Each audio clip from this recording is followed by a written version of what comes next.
दोस्तों कहते हैं इंसान से ज्यादा खतरनाक उसकी परछाई होती है और कंचना की परछाई तो शीशों में कैद होकर भी जिंदा है। दोस्तों इस कहानी में भी आदित्य के साथ ऐसा ही हुआ। एक दिन रात के करीब 2:30 बज रहे थे। वीरान शहर के किनारे बने एक पुराने अपार्टमेंट की 5वीं मंजिल पर आदित्य नाम का लड़का अपने कमरे में अकेला बैठा था। बाहर तेज हवा खिड़कियों को कांपने पर मजबूर कर रही थी, लेकिन उसके कमरे में असली सन्नाटा कुछ और ही था।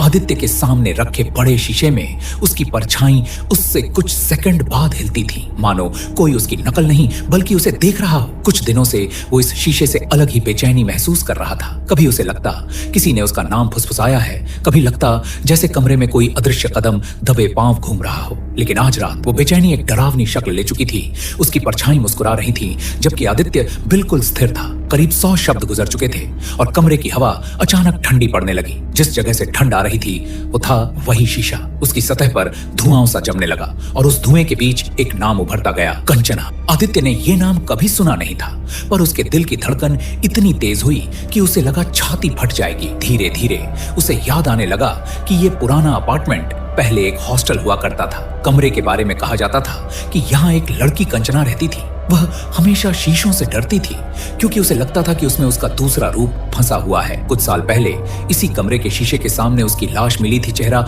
ऐसे मरोड़ा हुआ जैसे उसने आखिरी दम तक किसी अदृश्य चीज से लड़ाई की हो। कमरे में तनाव बढ़ता जा रहा था। अचानक आदित्य की रीढ़ की हड्डी में एक तेज सनसनी दौड़ पड़ी। उसकी परछाई अब पूरी तरह उसकी नकल करना बंद कर चुकी थी। वह धीरे धीरे शीशे के अंदर से बाहर आने की कोशिश कर रही थी। उसकी उंगलियां शीशे के अंदर से कांच को ऐसे खरोंच रही थी जैसे कोई कैदी बाहर निकलने की गुहार लगा रहा हो। करीब फिर 100 शब्दों बाद कमरे में एक हल्की गंध फैलने लगी, गीले बालों और धूल की मिली जुली गंध। आदित्य धीरे धीरे पीछे हटने लगा, लेकिन उसके पीछे दीवार थी। सामने शीशे के अंदर वो परछाई अब पूरी तरह मुस्कुराते हुए दिखाई दे रही थी और उसकी मुस्कान इंसानी नहीं थी। वह मुस्कान कांटे जैसी थी, दांत नहीं, परछाई के अंधेरे से बनी धारदार चिड़ैये। शीशा अचानक हल्का सा कांपा, फिर दरार पड़ी, फिर दूसरी, फिर तीसरी और अगले ही पल शीशे के अंदर से एक हाथ बाहर आया, काला, धुंधला और बेहद ठंडा।